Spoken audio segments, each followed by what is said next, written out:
Hello friends, చంద్ర movie అప్డేట్స్కి స్వాగతం. మన mass మహారాజా రవితేజ ఎప్పుడూ లేని విధంగా ఒక సరికొత్త భక్తిరస పాత్రలో కనిపించబోతున్నారు. అదే శివ నిర్వాణ డైరెక్షన్లో వస్తున్న ఇరుముడి సినిమా. రీసెంట్గా రిలీజైన ఫస్ట్ లుక్ చూస్తే రవితేజ అయ్యప్పస్వామి మాల వేసుకుని తలపై ఇరుముడితో చాలా పవర్ఫుల్గా కనిపించారు. అసలు ఈ సినిమా కథ ఏంటి, ఎందుకు రవితేజ ఇలాంటి పాత్రను ఎంచుకున్నారు అనేది ఇప్పుడు చూద్దాం.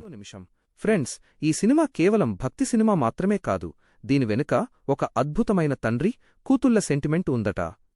కథ ప్రకారం రవితేజ ఒక సాధారణ తండ్రి, కాని తన కూతురికి ఒక పెద్ద సమస్య వచ్చినప్పుడు ఆ సమస్య నుండి తన కూతురిని కాపాడుకోవడానికి ఆయన అయ్యప్పస్వామిపై నమ్మకంతో ఎలా పోరాడాడు, ఆ స్వామి అనుగ్రహం ఆయనకి ఎలా లభించింది అనేదే ఈ cinema main story. Raviteja mark emotions, sentiment ఈ సినిమాలో పీక్స్లో ఉండబోతున్నాయట. ఈ సినిమాని మనకి మజిలీ, ఖుషీ లాంటి ఎమోషనల్ హిట్స్ ఇచ్చిన శివ నిర్వాణ డైరెక్ట్ చేస్తున్నారు. రవితేజను ఇప్పటివరకు మనం ఫుల్ మాస్ కామెడీ రోల్స్లోనే చూశాం, కాని ఒక సీరియస్ భక్తుడిగా, ఎమోషనల్ తండ్రిగా చూపించడం ఇదే మొదటిసారి.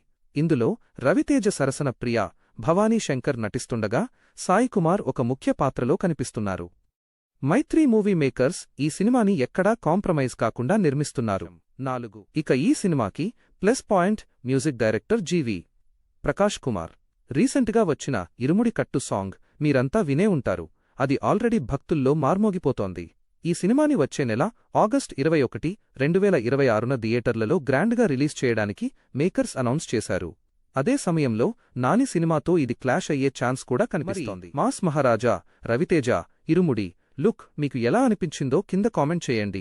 ఇలాంటి మరిన్ని లేటెస్ట్ మూవీ అప్డేట్స్ కోసం మన చంద్ర మూవీ అప్డేట్స్ ఛానల్ని ఇప్పుడే లైక్ చేయండి, షేర్ చేయండి, అలాగే తప్పకుండా సబ్స్క్రైబ్ చేసుకోండి. మన వీడియోని చివరిదాకా చూసిన ప్రేక్షకులందరికీ నా మనస్ఫూర్తిగా ధన్యవాదాలు.